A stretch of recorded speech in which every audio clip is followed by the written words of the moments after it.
Hello, one last time, musical talkers. I hope y'all had a fantastic holiday season. Mine has sadly come to a close, as pantomime season has now come and gone. And while some productions across this great country still continue, Aladdin at the Blackburn Empire Theatre finished on New Year's Eve just gone. Today will therefore be my final entry of audio blogs for this fantastic adventure that I've been on. First off today, you'll hear a chat with long-standing company member from Pendle Productions, Ian Fox, who played our Widow Twanky. And that will then be followed by an interview with Tim Lentz, who is the producing director of Aladdin and its parent company, Pendle Productions. Stay tuned after the interviews today to hear exclusive audio recordings from the show itself, taken with permission backstage during our final performance. Enjoy today's episode, and I'll see you at the tail end, friends.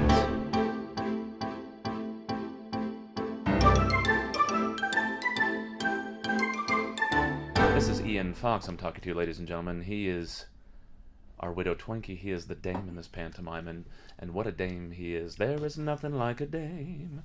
Nothing in the world. Sorry, that's it. That's the only time I'm going to sing that. Please do keep getting ready while we're chatting, because it'll sound more surreptitious. Well, I suppose I can do a little bit. Yes. You do take a while to put on your goop. 45 minutes, usually. Seriously? Yeah, 45 doesn't seem like minutes. it's that long. Yeah. I just take a long time, perhaps overdoing nothing. We're having a little cash conversation here in the dressing room while he gets ready. Start by talking us through sort of how you got started with Pendle Productions and working in these various theaters over the years. Oh, start with Pendle Productions. Or maybe start with pantomime itself. I'm assuming you've done panto before Pendle. No. Have you not? No, the first one, so that was my very first pantomime, was with Tim at Pendle Productions. Back in the day when we used to do what we call the storytellers, which are two-handed classic stories. Yeah. And we used to do that, and then in the daytime for schools, and then in the evenings we'd all come together, the ones that were in the northwest, and we'd do our little pantomime for working men's clubs and things like that. So back then as well, I wasn't daming back then. Yeah. I was a king on that first one. So I was king, as it was back then, King Hubert in Jack and the Beanstalk. So do I have something to aspire to then? Is that what you're saying? What, you want to be a As dame eventually I later get on? promoted to dame. Well, it doesn't suit everybody. But some kings go on to dame, they go on to comic. Because you can do comic really until there are quite well-known British performers who have done comic into their sort of 70s. So you never know, could do any of it at all. But yeah, so that was my first one, Jack and the Beanstalk. King was first. And then I didn't do another pantomime. No, that's for Tim. I didn't do another pantomime for Tim until, so that was 1996. My next panto for Tim was properly 2005. I'd covered a couple of roles. This is Tim Lentz, just to remind everybody. I mentioned him on my intro episode, but he's the producing director here of Pendle Productions. And so yes, funnily enough, my very first proper then pantomime, which was still a tour, but it was a little bit more. We had stays rather than just doing single days. We did a few single days, but that was Aladdin. That was my first. That was my first dame. Widow Twanky was my first one. And I've done dame every year since, or ugly sister, depending on if you count that as a dame. Apart from 2015, when I went to the Isle of Man, I did something completely different, and then I went and played King again. I went all the way back to playing King in Sleeping Beauty. So other than that, I've done panto every year since 2005. Goodness yeah. me. So it's been a while. But I've also done, again, back in the day, very briefly, I played Friar Tuck in Babes in the Woods for a local sort of charity one. It was a community theatre type one. Yeah. And I had about 3 rehearsals for that, but I didn't do much in that. So that was... Yeah. And that's my history with panto, that is. Yeah. And where did you receive your training for theatre, by the way? I didn't. Oh, mama.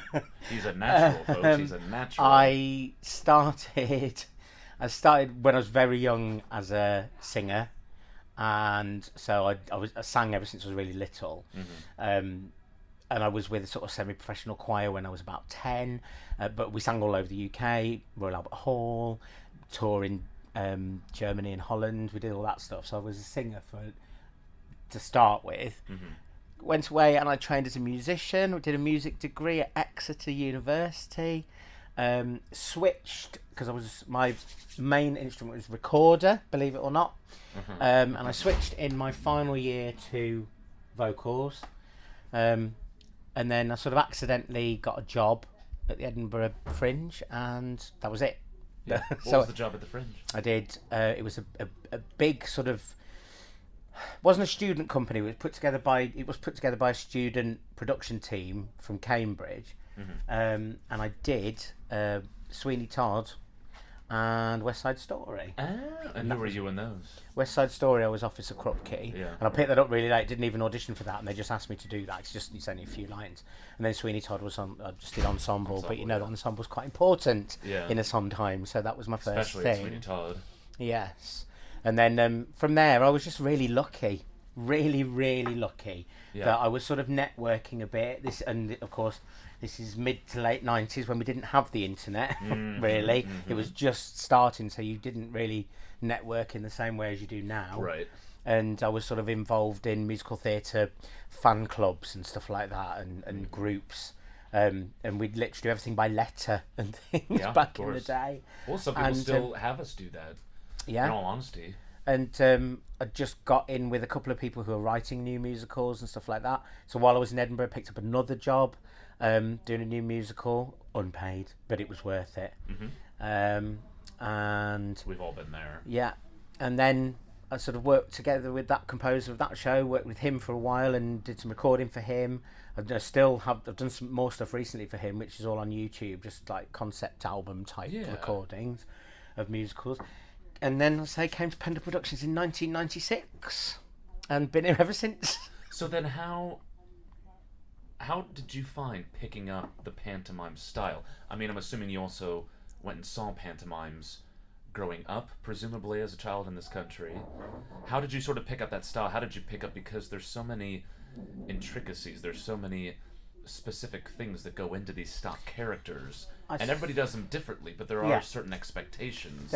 I suppose, yes, we did as children. My mum would take us to the theatre. We saw a lot of theatre, not just pantomime. I suppose I was really lucky like that. Is my mum was really into it, so we saw all sorts of theatre as well as going to pantomime. But I think my first pantomime that I went to, we went ostensibly because my cousin was one of the little kiddie dancers in it, but the late great Les Dawson was Nurse Ada. That was Babes in the Wood, and you look at it and you just think this is really interesting, and you're familiar with the story because it's a fairy tale, and then we went to other things after that. How'd you pick it up? I suppose you just observe. I just observed, and so, but I suppose the parent part, when I did The King to start with, it's like, I don't really know what to do with it. And I suppose I was always a little bit more drawn towards more of a comedy character, because I've always been a bit of a character actor, or been labelled as such as a character actor. Although I have been, I've done all sorts of things. Sure. But I suppose, it was the first time when I first did Widow Twankey, you just give it a go. You just see, that it's meant to be a bit outrageous, and what you've got to do within the structure of a pantomime, what that particular role is, as everyone has, it's all you're right, stock characters, and how that fits in with the story and what it is, because normally, really, I suppose Dame isn't really usually part of the actual story. They're a bit more of a foil. Ugly Sister's slightly different because that's your baddie, in effect, really, in Cinderella. So that's a little bit more story in there, but you still get to be that bit outrageous. And it's just about, working with the other characters and how that works. And then you have as long as you've got good people opposite you, you have your foil, and you know how you can work with everybody else. And that's what's really good about this team. I'm not being sycophantic. It's just what is really good about this team is everyone is very clear on what they do, and everyone gets on really well, which is also really important. And so where you can push things, where you can alter things slightly.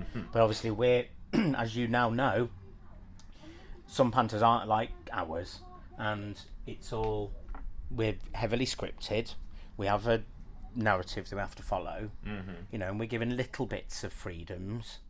I think for the first time, this is the first time in my opening speech there is, in little brackets, very near the beginning, ad lib, and I've never had that in a script at all from Tim. Right. Never. I think you're absolutely right. I was actually talking with my wife April, who's known on this program a little bit. She had just seen a pantomime this holiday season already. I won't say where, but there were moments where, to her as a trained professional, it was obvious to her where there were bits in the script where it said, "The actors must corpse here," or sorry, to my American listeners, the actors must pretend to laugh as if it's spontaneous here, and it's in the script. And I think we have a little bit more freedom with that in this sense. I mean, there are moments like that in our script as well, but we also have earned moments like that in the show, don't we? It's like, we don't break that line terribly much, maybe once or twice in a given show. But they're genuine moments. We're not doing those just for the sake of following the script or keeping things rigid, or we're not pretending in that sense for the audience, are we? We are giving them genuine moments of fun and spontaneity, aren't we? Yes, and I think you can. I've spoken to a lot of people in recent times who are in non-professional theatre. And it's go, oh, it was so funny when this happened, and when you explain, it's like you do realise that happens every time. Right. And I think there is a certain amount of skill in making people believe that. They believe that there is that rehearsed corpse is the first time that's happened. Something fell off, someone fell over, they dropped something, whatever. And it's funny. So there is a certain amount of skill, and I've seen it done really well. I've equally seen it done really badly, but I think, what we do, I think, I'm sure you'll agree, what we do have those moments, but if you know it's not going to land, we go through it. And we move it on to another thing. And it's still about the story, ultimately. Yeah. We're never going to detract from the story or detract from other people's work or try to break each other. That's not the point of it. No. And it's sort of got to come out. It's got to look like it's come out of it. Because that's what makes it funny. And it does with our company. You deliver most of it as your piece of drama. If you deliver it flat, then it's usually funnier than trying to play up for the laughs of it. That's what clowning is, in essence, isn't it? You take it really, really seriously. It's interesting. I read a very quick article. There's been an article about how we should respect the art of pantomime more. Oh yeah, I was reading that same one. But even in there were little bits when you think there were tiny bits of it, and I thought you've sort of got the wrong idea of what it is, because you still think it's ad-libbed. You still think it's that person dropped that thing on by accident that day, and it isn't. A lot of it is very tight. And because that's what makes it funny, because it makes it slick. And I suppose it can be much maligned as an art form. Sure. But I think it is because we've gone through a patch of celebrity casting. We're getting it in mainstream celebrity casting, but in pantomime it tends to be a bit worse, because you tend not to get actors. Yeah. Who are the celebrities that are cast. Yeah. But I think it's still really interesting, and I've seen loads of different ones, and you see people's different styles and how they interpret what they think producer thinks pantomime should be. Yeah. I saw one last year that at Easter time, because they go on all year now. I saw one at Easter time that was really and truly it looked like they got a list of panto gags. And these are all the panto gags we're going to do. This is how we're loosely going to fit it to this story. We'll jot a bit of story in at the end of each scene to make sure it carries on. But really and truly, it was just a set of panto gags. And kids laughed to a certain extent. But I found it very interesting that they got bored of that quite quickly, because there wasn't anything to follow. Yeah. And something that should have been a quick gag went on for 15 minutes or so. Whereas it would have had more impact just being what it was, a quick gag. Yeah. And I think that, so some of them have lost their way a bit, thinking that we need to do all these panto gags, and we still have them in this. We had them in Peter Pan last year. Peter Pan last year here at Blackburn was a really interesting one for us. I think there's myself, Michael, and Callum from this cast that were in the show last year, and it was new to the company. We'd never done Peter Pan before, so there's lots of inherent problems with Peter Pan flying, mostly, especially in a small venue. Yeah. And we sort of developed the flying thing over the last few years. But it was really interesting how Tim had constructed the show and given all of the sort of story bit, the serious bit, to Peter Pan, Wendy, the boys. That was the story. That moved the story along. And they still had Panto bits. But then we got, as a trio, we got all the Panto bits, which was sort of a first for me then, because I'd never really done that, because I've not been a comic, because Dames were all sort of different. And we had some brilliant things, and I think it really worked then, because you had the best of both worlds. You literally have a big story scene, and then a really big comedy scene, a big Panto scene. Yeah. And it works really well. Yeah. It's hard work. It is, and I really wish we were doing a video blog now all of a sudden, just simply because throughout our chat, Ian now has a very lovely blank canvas on his top half, shall we say, and his he started the foundation process, and he's got his eyes going, and he's looking fabulous, and by the end of this, he'll be close to being finished here. Got no eyebrows at the moment. Nobody's perfect. One last question, Phil. I'm really interested to hear your response to this. How do you keep the show fresh for yourself as a performer? How do you keep from getting bored? How do you stop getting bored? We all have little things that we can do, and we're all quite restrained really in what we can do, but there are little things we can do. Maybe a bit of costume is slightly different. Maybe my handkerchief is different. Yeah, you've done that one already, yeah. Maybe I've got bloomers on. Maybe I don't have bloomers on. But then of course we find things like in our synchronized swimming section. Mm-hmm. We found quite early on doing the old spinning the hand would come around the floor thing. We've kept that, and little things like that work, and I think you haven't deviated from anything. All you're doing is just lifting it up a little bit, and it does keep it. And some days you might not want to do it, but it's things like that you find. Okay. And I think I do my face differently a little bit sometimes as well, and that makes it a bit different. Yeah. But you just, as long as I've always thought, if you stick to your structure, stick to your script, really, and then your little moments that you find, have a little bit with the audience. I don't normally get that. And so that helps a little bit. Sometimes you find a chap that you've spoken to at the beginning who's quite interactive with you, so that keeps that going. But then, reactions from all of you lot as well, that makes a difference. If I do have a different handkerchief or something. We work with it. We have fun with it. Yeah. And that's what it's about, I think. At the end of the day, we've got to have fun. One of our other shows, I was just assisting on the direction, and I watched one of their first run-throughs. And they did a beautiful piece of theatre. Our Dick Whittington, it was beautiful. They said all their lines, they sang all their songs, they did all their choreography, and it was beautiful. And I said, well, my overarching note will be, you've forgotten that you're doing a pantomime now. You've got so into doing this right. You are doing it right, and it was great. It was really great. But don't forget you're doing a pantomime, and I said that doesn't mean change things. That just means remember to have fun, do it with a smile, and make sure you remember that you've got your audience there. And when you get your audience, that changes everything. So that's how you do it. Change with the audience. Well, thanks for chatting with us, Star. Thanks for a great run.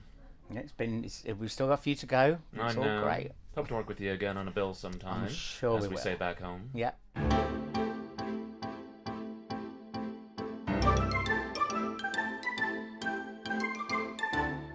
Folks, we are welcoming the man himself to the program. This is Sir Tim Lentz, who is the managing director, artistic director, all of the directors of Pendle Productions. Welcome to the program, sir. Thank you very much indeed. Nice to meet you. Likewise.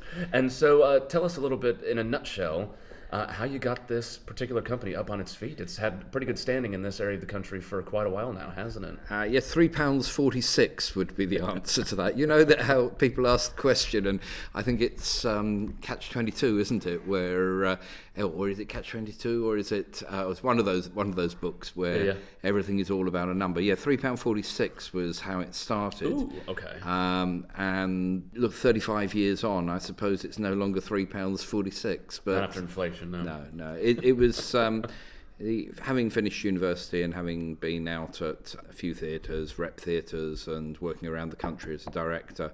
I happened to be at Liverpool Playhouse, as one was at that time, and got into a conversation with the artistic director, a chap called Bill Morrison.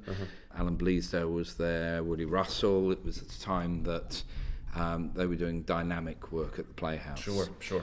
We were sat around talking, and the Arts Council had, a few years earlier, launched what was called the Glory of the Gardens, which was an assessment of the arts in the UK and where it was going. Yeah.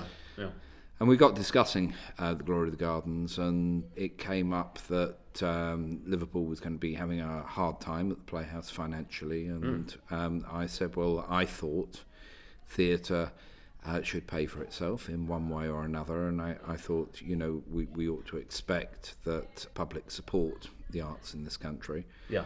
And Bill Morrison said, well, prove it. Yeah. And funnily enough, having gone back to Leicester and done some work around there, and then I kind of thought that let's see where would be a good idea to set this up in the country. Yeah. And came up to Bolton, who the artistic director at Bolton I knew, and he'd said to me if he was going to relaunch his company, he would have moved it to Blackburn, which was a different demographic. And a pin, I had no idea really where Blackburn was. A pin was put in a map. My parents towed a caravan into a farmer's field on the outskirts so that I could go to all the meetings with council officers and things like that. Wow. And with £3.46, the company was set up. Amazing. And really, that's how it started. And we said that the first show we ever did was a production of Macbeth, and I always said if I could say Macbeth and get away with it and survive, then probably the company might go on. But actually, 35 years on, maybe it was a little bit of a curse that we're still here. And then we went on to do a children's show, and then got into doing Barry Keefe, Gotcha by Barry Keefe, play that's really about kids going through school and knowing who they were and whatever. And we did it at the end of the teachers' strike. You get nothing in life without making challenges, and art is about challenging. And I think really, it made me that much more determined to do stuff that made people think twice. Okay. So that was really how we started, and then we went on from there to do the world premiere of Chitty Bang Bang, which was an interesting journey. It was one of those things. I'd done quite a lot of Roald Dahl stuff and adapted Roald Dahl stuff for the stage, done an opera of James and the Giant Peach with Herbert Chappell, who was Pavarotti's producer at the time at Decca. He and I had played around with the production in Ireland, and then I kind of thought, I'm going to do Chitty Bang Bang, and applied for the rights, and the family had always banned it ever being done because he'd hated the film. This was the author, you mean? Yeah. Ian Fleming. Absolutely despised, didn't want anything done with it, but Roald Dahl wrote the film, you see. I see. Right. Yeah, he did a screenplay. Absolutely. And Ian Fleming didn't like it. I see. Anyway, I wasn't aware of that. So it was quite a novel thing to be in London at these meetings with all these people from MacB and Eon, who obviously are all the James Bond producers and things like that. Yeah. And there was me in a scruffy jumper and a pair of cords, trying to convince them that what I was going to do is not bankrupt their idea. And we did it. There are photographs, Polaroid photographs of me taking the wall out of theatres 3 floors off the ground and having to put scaffolding and flying at Chitty Bang Bang on cranes, and my assistant director at the time with notes saying, you said this tour was going to be easier. And I suppose ever since then I've always tried to do things that perhaps challenge practicality of what can be done in theatre. I think I like the dare of somebody turning around and saying, you could never do that, and me actually trying to think of a way of actually managing that. Yeah, well, and you're doing that a little bit with the pantomime work that you've done in recent years as well. I mean, I've only been with the company this year, but from what I've heard from your reputation from the last few years, that's a challenge you've given yourself recently as well. But when did you start getting into the annual pantomimes, or just pantomime in general? Well, I was never really into pantomime. I was a serious theatre director and writer, And then I happened to I was asked to go and direct a pantomime elsewhere in the country for another company, and hired in as freelance director. And as can often happen in this business, I finished the job and didn't get paid because the company went bust. But they had panto scenery that they wanted to settle with me, the debt that was owed, by giving me this panto scenery. So I thought, well, we got the panto scenery, so we might as well do something. And that's kind of where it started. Darn. And I kind of found myself, I think, probably being quite good at doing panto because I'm not caught up in it. I look at it as a piece of theatre. As opposed to a more legitimate piece, like say, doing a Shakespeare or doing a contemporary. Well, British I play. actually look at pantomime in the same way as I would. I approach it in the same way as I would a Shakespeare, a piece of Shakespeare or a modern play. I spend probably about a year thinking about how I want to do it and how I want it to be seen, and that might be a lot of research. I mean, you were alluding to the fact that we've done quite a lot of unusual flying in the last couple of years. And the research for that came from Greek theatre and from how they used to fly the gods in Greek theatre. Or Deus Ex Machina, which is where we get that term from. Yeah, absolutely. And I think the interesting thing is nothing is ever new in theatre. We have to accept that. Right. There's been a history. But we are there to reinvent and to refine out certain things. And I think really, with me and pantomime, I think I spend time actually thinking about how has this been done over the last 100 years? What's been forgotten? Is there something that we can pull back in? And this year, there's what I find a quite an amusing wordplay that's based on an American comedy thing from the 1950s. Yeah. And it was just nice to see whether I could reinvent that and make it work in this day and age. And it does. I think it does, yeah. I think, and so, you set yourself the challenge of, is it possible to bring old things back to life, but without really making things old-fashioned. Right. Well, it's something we discussed as a cast in the dressing rooms. Some people don't know that a gag still works until it's presented to them, and an audience doesn't know that they still like things like that without somebody taking the effort to actually show it to them. Yeah. And that's true whether you're a child or whether you're a grown-up. But that bit does go over well. Yeah. Especially with the adults, they've gotten some wonderful rounds. We're talking about specifically about the Who's On First routine that was originally from, as you were saying, from the Abbott and Costello days. Yeah. That we've now borrowed. Yes, beautifully. Pilfered, and tried to make relevant to what we're doing. I mean, I think you have two options with pantomime. You either throw a lot of water over each other and you just go, we're just going to be silly on stage, or you try. And I think pantomime, comes very much from Greek theatre, and I think the nod to that is, even though it may have been very lavish and spectacularly performed, it was performed rather than look at us having fun up here. And I think there is a definite edge in this country. I think there are the two elements. I'm very lucky because I run another theatre that has an entirely different pantomime on this year that I'm not involved in, but I'm there as the chief executive and chairman of the theatre. Yeah. And that is an old-fashioned pantomime. And even though the audience quite enjoy it, and they are enjoying it, there's no doubt about it, I go, come on, we've gone on a little bit further than just being silly. Yeah. But so, it's interesting. You see, horses for courses, and all types of people like all types of things. Mm-hmm. And what about this particular production has been beneficial to you as a producing director? Artistically, how has it been for you? I think I like the story of Aladdin. I think it's very pertinent in this day and age. I think it's, I think good and evil, I think, are a really interesting thing to approach, whether that's through Shakespearean or through pantomime.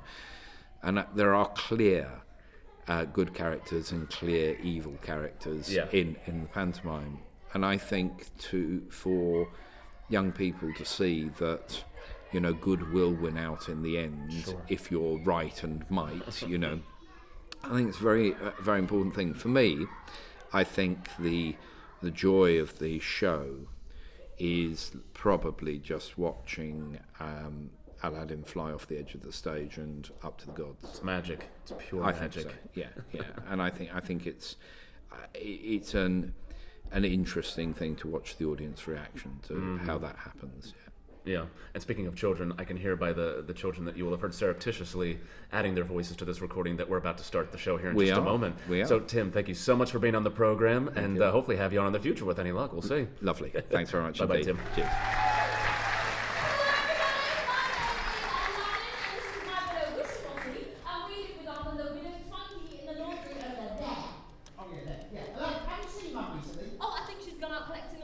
Oh, do you know what I said to you the other day? I said, Mum, have you ever thought about retiring and just throwing the towel in? And she said, no, that'll just create more washing. Well, it sounds like Buckley's answer to the flying squad to get out of here. Hello. Hello. Allow us to introduce ourselves.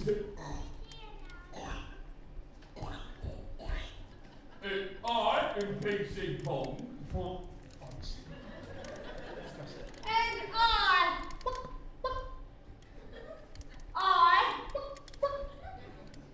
I am PC Ping. And what brings Blackburn's finest policeman out on the street today? Oh, well, we are on an undercover mission. It's a big surprise. It's top secret. We must not tell anyone. Anyone? Oh, that's all right, there's two of us. Oh, well, in that case, we're out preparing the streets for the royal visit. Oh! You've let the cat out of the bag. You've told them. Oh. Oh, what royal visit? The royal princess, Princess Jasmine, and the emperor will be visiting these streets today. Princess Jasmine. Yeah, and I will soon be here. Casey Pond, you've done it again. No, I haven't. It was 5 minutes ago. It's found us lingers sometimes. Now, you've told them the secret. There's nothing else for it. We're going to have to clear the streets. 1, 2, 3, 4, 5, 6, 7, 8. 1, 2, 3, 4, 5, 6. What are you two still doing here? Oh, we were just going. Oh, then get out of it. Go on. Go on. See you later, boys and girls. Thanks, as always, to Nick and Thos for allowing me the airtime to take you all on this journey with me. And thank you to Tim Lenz, Pendle Productions, and the entire Aladdin team who took part in these audio blogs. I was blessed to work with a stellar company, one without egos, but full of support, kindness, and a true family spirit. I'll miss this production very much, and everyone who was involved with it. We were also very lucky on this production to have full to sold out houses for all of our performances, and I'm very appreciative to everybody who came along to see the production, and I'm also very appreciative of the Musical Talk listeners who made themselves known to me after the performances. Tune in next week for our next adventure, and I'm off on another adventure myself. I'm off to New York City in a few weeks. And with any luck, you'll be sure to hear an episode or two from me regarding that trip. I'm hoping to see at least one show while I'm there, depending on the finances, of course. Do watch this space to find out more. In the meantime, you can still follow my exciting actory exploits on Twitter at David Herzog06 and on Instagram at David Herzog Actor. I'll see you at the theater as usual, folks. Bye-bye.